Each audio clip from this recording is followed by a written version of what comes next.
Sandra's POV. You mean, sinadyang boses ni Wilma ang nakausap ko at papuntahin ako doon para isagawa ang plano nilang pag-set up sa akin? Paninigurado niyang tanong kay Henry. She thought that something like this only happens in movies and K-dramas. Pero ngayon, siya mismo ang naka-experience ng ganon. Isang tango ang naging tugon ni Henry. Ngayon, ay nakumpirma na ang kanyang kutob.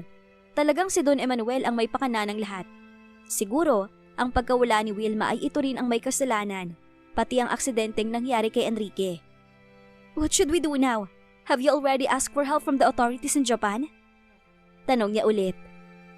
Wilma's father already did, pero kung lahat ng to ay gawa ni Don Emmanuel, mahihirapan ng mga otoridad na mahanap agad si Wilma. Ever since Emmanuel became the president, Tanatuo Organosi became the third largest mafia organization in the world, Sandra. Don Emmanuel is unbreakable as of this moment. Napabuntong hininga siya dahil sa pagkadismaya. Hindi niya lubos maisip na dahil sa tulong ng kanyang ama, naging mas makapangyarihan pa si Don Emmanuel. Patong-patong ang problemang kinakaharap niya ngayon.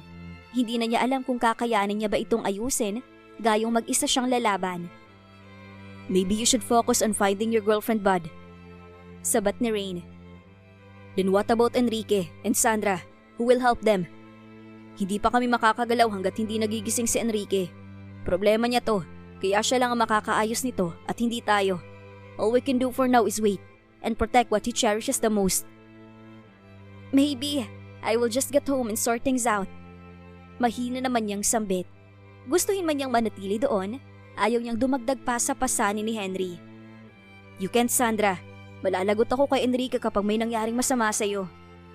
Pero kailangan mo pa ring mahanap ang kaibigan ko, Henry. Huwag kang mag-alala sa akin. I will try to find a way on how to deal with our problem too. Pareho tayo may kinakaharap, kaya naiintindihan ko at maiintindihan din yun ni Enrique kung sakali. You're really brave, Sandra. Yan ang bagay na nagustuhan ni Enrique sa'yo. Bahagya siyang napangiti sa sinabi nito. How she missed her husband kahit na isang araw pa lang silang nagkahiwalay. Pero Bud, baka pwede mong i-assign ng ilan sa mga tauhan mo na magbabantay kay Sandra. Delikado pa rin kung mag-isa lang siya. Napaka-porsigido ni Nicole na paslangin siya. Suhestyon pa ni Henry. Kaya ko, pero hindi mo kailangan mag-alala masyado kay Sandra. Ngayong walang malay si Enrique, I'm sure someone will fly his way back here to protect his one and only love. Nakangising saad ni Rain. Kunot noo siyang napatitig sa lalaki. At maging si Henry ay ganun din ang reaksyon. Sino? Sabay nilang tanong. Your former bodyguard, Sancho Donovan. Wrong. It's now Connor Sancho, Moretti Mariano. Moretti's firstborn. Sancho is a mafia too? Gulat niyang tanong. She never thought of him being a mafia. Ulila na si Sancho sa pagkakaalam niya. Kung kagaya ito ni Enrique, ay bakit hindi nito nagawang labanan ng asawa niya noong ipinabubog ito ni Enrique, kasabay ng pagdakip sa kanya? Bakit ito nagpapanggap at pumasok bilang bodyguard niya? Yes, are you shocked? Yeah. You married a mafia boss, Mrs. Hipolito, so you better prepare for the surprising events that awaits you. You never know that the person closest to you is hiding a secret from you. Makahulog ang sambit ni Rain. Hindi ba mahina ang pamilya nila? Enrique said that the Moretti household will vanish very soon after Don Emmanuel's success. Kunot noong tanong ni Henry. Mataman siyang nakikinig sa usapan ng dalawa. Nalilito siya sa mga pinagsasasabi ng magkaibigan, pero pilit niya pa rin iyong ina-analyze para maintindihan niya. No, ang lalaking yun ay nagpakasal sa isang Ivanov, habang si Volkov, the second largest mafia, was at their back for support. They have been rising in the economy these past few weeks. Kwento pa ni Rain. Tulala siyang napatitig sa kawalan. Nagpakasal na si Sancho at isa itong anak ng isang mafia. Hindi lang ordinaryong mafia, kundi isang makapangyarihan. Napakamot ng batok si Henry bago nagsalita. How is he gonna help kung may asawa na pala siya? Damn, because he just married for power. I can't believe na nakikipag-usap ako sa bobong kagaya mo na hindi agad nakuha ang logic ng Moretti na yun. Akala ko pa naman genius ka. Papalang nasagot ni Rain. Nagulat naman siya sa biglang pagbabago ng ekspresyon at pagmura nito. Pero hindi na lang siya nagsalita. Maya-maya pa ay nakaramdam siya ng paghilap ng sikmura, kaya napahawak siya sa kanyang tiyan. She forgot na hindi pa pala siya nakakakain simula pa kaninang umaga. Her baby must be hungry. You're pregnant. Gulat siyang napatingin kay Rain. How did he knew about her situation? Gayong wala pa naman siyang ibang napagsasabihan ng kondisyon niya. How did you know? Kibit balikat naman itong sumandal sa sofa, saka siya mariing pinagmasdan. Alam ko lang. Alam ba to ni Enrique bago nangyari ang aksidente? Umiling siya bilang sagot. I was planning on surprising him, but then the accident happened. You're pregnant? For real? Siguradong tuwang-tuwa yung bugok na yon kapag nalaman niya ang kondisyon mo. Dapat magmadaling gumising si Enrique. Ani pa ni Henry. She put a faint smile on her lips, kahit pa man na walang kasiguraduhan ang magiging kalagayan niya kapag nagising na si Enrique at makita ang isyong kinasasangkutan niya sa ngayon. Pero sa kabilang banda, Enrique loves her. Kaya alam niyang hindi naman siguro ito basta magpapapaniwala na hindi siya tinatanong, di ba? What about her video? Can you do something about it, Wazon? I'll be working on it, pero dahil pakawala ni Don Emmanuel ang may gawa nito, hindi ko maipapangako na magiging madali ito. At saka, marami ng tao ang may mga screenshots sa kanilang SMS. They are sharing it non-stop, and this is very frustrating. Problemado siyang sumandal sa sofa. She's thinking of a way on how to help herself. Pero kahit anong balibaliktad niya sa kanyang utak, wala talaga siyang nakita. I suggest you stay home for now, Mrs. Hipolito. Hindi magandang ideya na lumabas ka dahil alam mong sariwa pa ang issue at hindi mapigilan ang galit ng publiko. Baka ikapahamak pa yan ang baby ninyo. Ani ni Rain habang seryosong nakatitig sa kanya. Pero may kumpanya akong kailangan asikasuhin. Hindi ako pwedeng tumunganga lang dito at hintayang magising si Enrique. Damn! Napakapasaway mo. Bahala ka nga sa buhay mo. Asik nito saka sila iniwang dalawa ni Henry sa salas. Pagpasensyahan mo ng kaibigan namin, Sandra. Rain doesn't have a good patience like we have. He was the most ill-tempered and ill-mannered among us all. Ayos lang, Henry. Hindi naman ako na-offend sa sinabi niya. Mabuti pa, kumain muna tayo para magkalaman ng sikmura mo. Do you want any particular food? Tanong nito habang kinakalikot ang sariling cellphone. Anything is fine with me, Henry. Okay then. Henry ordered food for the three of them. Wala man siyang ganang kumain, ay pinilit niya ang sarili para lang sa anak niya. Habang nagpapahinga siya, ay muling tumunog ang kanyang telepono. Seeing her screen, nakita niya ang kanyang mami ang tumatawag. Nag-aatubili siyang sagutin iyon. She's sure by now, alam na nito ang tungkol sa mga larawang kumakalat sa buong Pilipinas. Who was that? Tanong ni Henry nang makita siyang tinititigan lang ang kanyang telepono. It's my mom. Gusto mo bang kausapin ko siya? Tutulungan kita magpaliwanag tungkol sa sitwasyon mo ngayon. Huwag na, Henry. Salamat na lang. Ako nang kakausap sa kanya. Tumango naman ang lalaki. Nagpaalam siya dito at tumayo na para pumunta sa dining room para doon kausapin ang kanyang ina. Her hands were shaking as she pressed the answer button. Hello, Mom? Halos pabulong niyang bungad. Come home, Sandra. Mag-usap tayo tungkol sa kahihiyang ginawa mo. Malamig niyong anas bago siya binabaan ng tawag. Dahan-dahan din niyang ibinaba ang cellphone at napatitig sa kawalan. Alam niya ang ganoong tono ng kanyang ina. Galit ito sa kanya, and it's scaring her knowing that there is a possibility that her mother won't believe her.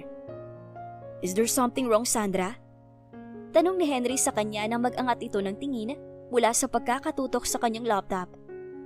Aalis muna ako, Henry. Kailangan kong kausapin si Mommy. Okay, I'll take you there. Hindi na kailangan. Magta-taxi na lang ako. Just let me, Sandra.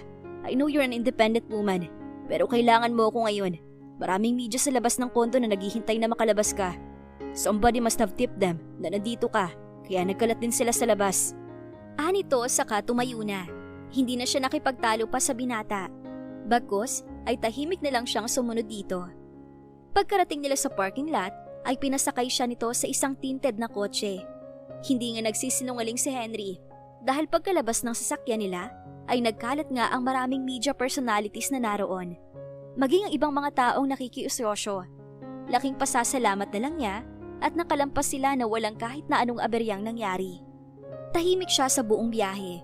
Maging si Henry ay hindi rin nagbukas ng kahit na anong topic na pag-uusapan nila.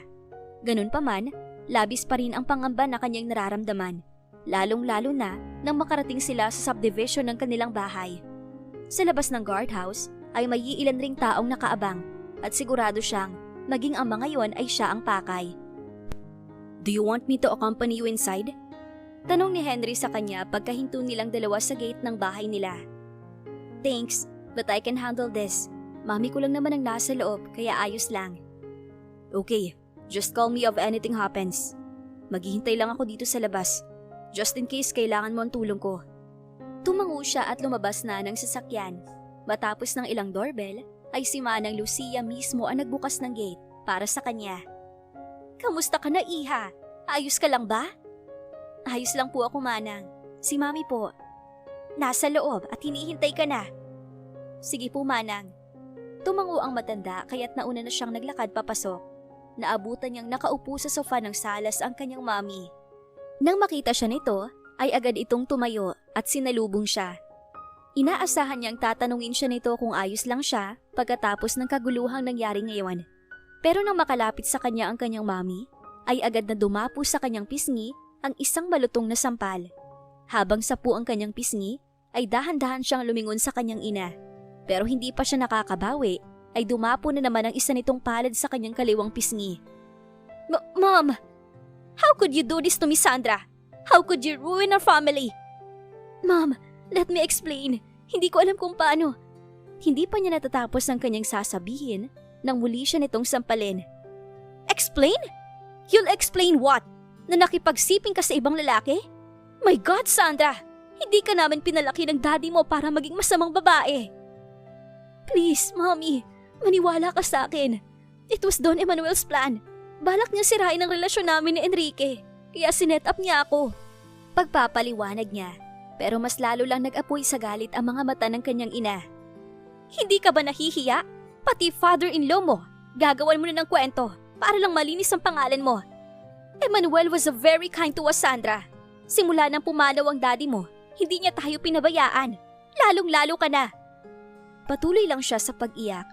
Hindi na niya alam kung ano pa ang maaari niyang sabihin para mapaniwala ang kanyang mami na masamang tao si Don Emanuel. "Hindi mo lang dinungisan ang apelido ng asawa mo, Sandra. You tainted your father's reputation too. Ano na lang ang sasabihin ng mga tao sa pamilya natin ngayon? Na hindi ko napalaki na maayos ang anak ko? What will our business partner say? Ano na ang magiging tingin ng mga kakilala natin? I never taught you to become like that. Mom!" Bulyaw niya dito para patigilin ito sa masasakit na salitang ibinabato nito sa kanya. "Sinasabi mo lang yan because you don't know anything. That Don Emanuel is hiding under his mask. Masamang tao siya, Mommy. Kilala mo ako. I would never do such a thing na alam kong mapapahiya si Daddy. Don Emanuel is a mafia leader, Mom. Kayang patunayan ni Enrique ang mga bagay na yun." "Enough, Sandra! Ayoko nang marinig pa mga walang kabuluhang bagay na pinagsasasabi mo. Hiyang-hiya ako maging nanay mo ngayon. Wala na akong mukhang maihaharap pa dahil sa kababuyang ginawa mo." Anito bago siya tinalikuran. Walang lakas siyang napaupo sa sahig habang hinahatid tanaw ang kanyang ina na papasok sa sarili nitong silid. The last person whom she expected to comfort her was turning her back on her. If her dad was alive, would he turn his back on her too, like what her mother did? It feels like she was now abandoned. Dinaluhan siya ni Manang Lucia at tinulungang makaupo sa sofa bago inabutan ng isang basong tubig. "Iha, ayos ka lang ba? Diyos ko, namumulang mga pisngi mo." Pag-aalala nito sa kamarahang pinunasan ng kanyang luha. Dahil sa ginawa ni Lucia, ay mas lalo siyang napaiyak at hindi napigilang mapayakap dito. Marahan naman itong hinaplos ang kanyang likuran para aluin siya. "Tahan na, Iha. Alam mo namang mahal na mahal ka ng mami mo, hindi ba? Nabigla lang siguro yon, kaya ganun na naging reaksyon niya." "Naiintindihan ko po, Manang. Pero ang sakit-sakit lang kasi. Dahil akala ko siya ang unang magiging kakampi ko. Pero bakit ganun? Bakit hinuhusgahan niya rin ako, gaya ng iba? She's my mom. She knows me better than anyone should." "Huwag kang mag-alala. Kakausapin ko ang mami mo kapag medyo lumamig na ang ulo niya." Mabilis siyang kumalas siya sa yakap ni Manang Lucia. "Ikaw po ba, Manang? Naniniwala ka po ba na magagawa ko ang bagay na yun?" "Simula pagkabata mo kasama na kita. Nakita kitang lumaki, Sandra. Mas marami pa nga tayong oras sa isa't isa kaysa sa mami at daddy mo. Kilala kita at hindi ko alam kung anong dahilan ng lahat ng to. Pero alam kong hindi mo magagawa ang bagay na yon. Malaki ang tiwala ko sa iyo. Muli siyang yumakap na mahigpit kay Manang Lucia at tipid na napangiti. Kahit papaano ay medyo gumaan ang pakiramdam niya. Ano na ang gagawin mo ngayon, Sandra? Mananatili ka ba muli dito sa mansyon? Hindi muna siguro, Manang. Babalik po ako sa kondo ni Enrique. Babalik na lang po ako kapag lumamig na ang ulo ni Mami. Kinuha ng matanda ang kanyang kamay sa kamarahang pinisil. Kumusta na ba ang lagay ng asawa mo? Mas lalo siyang nalungkot nang maalala si Enrique. Oo nga pala at hindi na siya maaaring muling makabisita sa ospital. Hindi pa rin po siya nagigising hanggang sa ngayon. Manalig ka lang sa kanya, Iha. Magiging maayos din ang lahat kaya magpakatatag ka. Tandaan mo na nandito lang ako para sa'yo. Maraming salamat po, Manang. Nang matapos ang pag-uusap nila, ay hindi na siya nagtagal pa sa loob ng bahay at napagpasyahan na niyang umalis na lang muna. Nang makarating siya sa labas, tinanaw niya ang bintana sa ikalawang palapag. Sarado yon at may nakaharang na kurtina. Maybe her mother doesn't wanna see her for now. Bumuntong hininga na lang siya at tumuloy na patungo sa gate. Aalis na po ako, Manang. Mag-iingat ka, Iha. Kumain ka ng mabuti at nangangayayat ka na. Saad nito saka siya niyakap ulit. Matapos makapagpaalam, ay tumuloy na siya sa sasakyan. Are you alright, Sandra? Alanganing tanong ng binata. Pilit siyang umiti at tumango. Huwag kang mag-alala, Henry. Ayos lang ako. My mom just needs time. But I'm sure, magkakaayos din kami sa mga susunod na araw. Tumango naman ang lalaki at pinaandar na ang kotse. Isang beses niya pang tiningnan ang kanilang bahay bago tuluyang nilisan ng lugar. Anong ginagawa mo dito, Manang? Wala akong naaalalang ipinatawag kita. Malamig na wika ni Helena pagkapasok ni Lucia sa kanyang silid. Gusto lang sana kitang kausapin tungkol kay Sandra, Ma'am. Walang ekspresyong humarap si Helena kay Lucia. Nakagawa ng kasalanan si Sandra, Manang. Ano bang gusto mong gawin ko? Konsintihin siya sa ginagawa niya? Hindi mo ba siya narinig? Kung ano-ano na lang ang pinagsasasabi niya. Malungkot na tumingin si Lucia sa kanya. Ikaw ang nanay ni Sandra, Ma'am Helena. Ikaw ang bukod tanging masigit na nakakakilala sa kanya kung nagsasabi man siya ng totoo o hindi. Sinasabi mo bang nagkamali ako, Manang? Hindi po, Ma'am. Ang sakin lang po ay mabait na bata si Sandra. Kaya sana po, nabigyan niyo sana siya ng pagkakataon na patunayan ang sarili niya bago niyo siya husgahan. Kaagad na sapo ni Helena ang kanyang noo. Hindi masamang tao ang pagkakakilala niya kay Don Emanuel, kaya napaka-imposible ng mga sinasabi ni Sandra. Ano ba talaga ang rason nito kung bakit nito sinisiraan si Emanuel? Maiwan ko na po muna kayo, Ma'am Helena. Paalam ni Lucia bago siya iniwang mag-isa sa kanyang silid. Pagod siyang naupo sa kanyang kama at binuklat ang tablet kung saan nagkalat na sa SMS ang mga larawan ni Sandra kasama ang ibang lalaki pati na rin ang iba't ibang artikulong paninira sa anak niya. Sa kabilang banda, pwede mo ba akong ibaba sa condo unit ni Enrique? Baling niya kay Henry. I don't think it's a good idea, Sandra. Please, Henry. I want to stay there habang hindi pa nagigising ang asawa ko. Henry looks at her with a defeated expression on his face. Kinabig nito ang manibela para tahakin ng daan patungo sa kondo ni Enrique. Subalit malayo pa lang sila sa establishment, ay tanaw na niya ang ilang tauhang nakapaligid doon. A lot of them came from different media stations. She never wished to become famous dahil ayaw niya ng magulong buhay.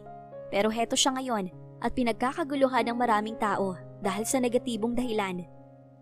There's a lot of Nicole's people here, Sandra. Tukoy nito sa mga reporters. Tingin ko, hindi talaga magandang ideya na magpapakita ka sa kanila. Lalo na at marami ring media ang nag-aabang sa labas. Wala akong kasalanan, Henry. Kaya hindi na ako magtatago pa sa kahit na sino man sa kanila. She doesn't need to hide. She's innocent from the issue that was thrown to her. Kung dapat man na may magtago, yun ay ang mga pakana ng lahat ng ito. Si Don Emanuel at si Nicole. Sila ang dapat na usigin ng madla dahil sa marurumi nilang gawain at hindi siya. Alam ko, Sandra, but that logic won't work. Can't you see? Your opponent has the public sympathy. Your name won't get cleared until you defeat Don Emanuel. I don't care. Magpapaliwanag ako sa media. Sasabihin ko sa kanila lahat ng nalalaman ko. Hindi niya hahayaang yurakan ng mga ito ang kanyang pangalan. And do you think they will believe you? Sandali naman siyang natigilan. I know you're frustrated about the situation, pero hindi makakabuti ang binabalak mo, Sandra. Hintayin muna natin ang recovery ni Enrique. I'm sure he has plans before the incident happens. We can't be that careless. Alalahanin mong hindi basta-bastang tao ang kalaban mo. Then what am I going to do? I have a spare condo unit in the Samaniego building. Doon ka na lang muna magstay kung gusto mo mapag-isa. Magpapadali din ng mga tauhan si Rain para bantayan ka. I have my own condo, Henry. But that place isn't safe for you either. Alam na mga yun ang address ng condo mo. Kaya malamang, magpapadala din ng mga tauhan si Nicole doon para mas guluhin ang buhay mo. Wala na siyang nagawa kundi sumang-ayon kay Henry. Habang lulan siya ng sasakyan, hindi niya maiwasang isipin na nagiging pabigat na siya sa binata. Henry needs to find Wilma too, pero naaantala niya ito dahil sa kakasama sa kanya. Nakakalula ang tayog ng building na pinagdalhan sa kanya ni Henry. Sa bagay, kung ang kumpanya niya ang nangunguna sa commercial real estate, ang mga Samaniego naman ang nangunguna pagdating sa residential real estate. Pagpasok nila sa kondo, ay lihim siyang napahanga sa disenyo ng condo unit. The room was cozy with a minimal design. Halatang lalaki ang may-ari ng kondong yon. Tanaw ang buong syudad sa salamin itong dingding. It has 3 rooms, all in all at may second floor din. Malaking espasyo para sa isang tao lang. Ayos lang ba sa iyong lugar na to? I'm sorry if it's a bit empty. Minsan lang kasi ako dito. It's fine, Henry. Ngumiti ang lalaki sa kanya. By the way, don't mind the men outside. They are your bodyguards for the meantime. Just tell them what you need. Sila nang bahala doon. Anito bago naglakad patungo sa pintuan. Sumunod naman siya dito para ihatid ito palabas. Tungkol naman sa mga gagamitin mo, Psych, my friend, will bring it here later on. Dagdag pa nito. Tumango siya at tipid na ngumiti. Maraming salamat talaga, Henry. I don't know what to do kung wala ka ngayon. Henry really played a big part of her life now. Ito ang naging hero niya ngayong mag-isa siya. Ngumiti naman pabalik sa kanya ang binata. Wala yun, Sandra. Just stay strong. Kayong dalawa ng baby mo. Please wait for my friend patiently. Masamang damo yun, kaya alam kong magigising agad ang bugok na yun. Biro pa nito. I gotta go, Sandra. Ingat ka, Henry. And thank you once again. You too, Sandra. Fighting. Hindi nagtagal nang makaalis si Henry, ay dumating naman ang sinasabi nitong si Psych na siyang naghatid ng mga kakailanganin niyang basic necessities mula sa damit, undies at iba pa. She didn't expected na ang tinutukoy pala ni Henry ay ang siyang wedding gown designer niya noong ikinasal sila ni Enrique. Matapos ang sandaling pag-uusap, agad namang nagpaalam sa kanya ang babae. Kinagabihan, nag-order na lamang siya ng kanyang hapunan. After all the chaos she's facing, wala na siyang lakas para makapagluto pa. Mabilis na rin siyang nakakaramdam ng katamaran. She just want to lay in bed, kaya naman, iyon ang kanyang ginawa. Maybe she was too tired, kaya mabilis siyang hinila ng antok. Makalipas pa ang ilang sandali, a ring from her phone had awakened her, kaya pikit mata niyang hinagilap ang kanyang cellphone. Hello? Paus niyang bungad. Hello? Good morning po, Ma'am Sandra. Si Leah po ito. Nang marinig niya ang pangalan ng kanyang sekretarya, ay napadilit siya ng mata. Naaalala niyang ilang araw na pala siyang hindi pumapasok sa opisina at siguradong sandamakmak na ang mga nakabinbin niyang trabaho. Morning to Leah. How is the company doing? May mga importante ba akong schedule na kailangan asikasuhin ngayon? Meron po, Ma'am Sandra. But above all of it, nagpatawag po ng emergency meeting ang board at hindi po kayo maaaring mawala. Tugon nito. Pikit mata siyang napahilot ng sentido. May nagsasabi sa kanya na hindi magiging maganda ang meeting at hindi ito papabor sa kanya, lalo na sa mga isyong kinakaharap niya ngayon. Anong oras, Leah? This 10 in the morning, ma'am. You only have 30 minutes left. Kanina ko pa po kasi kayo tinatawagan, pero hindi po kayo sumasagot. Napatingin siya sa orasan at napamura na lang. Leah was right.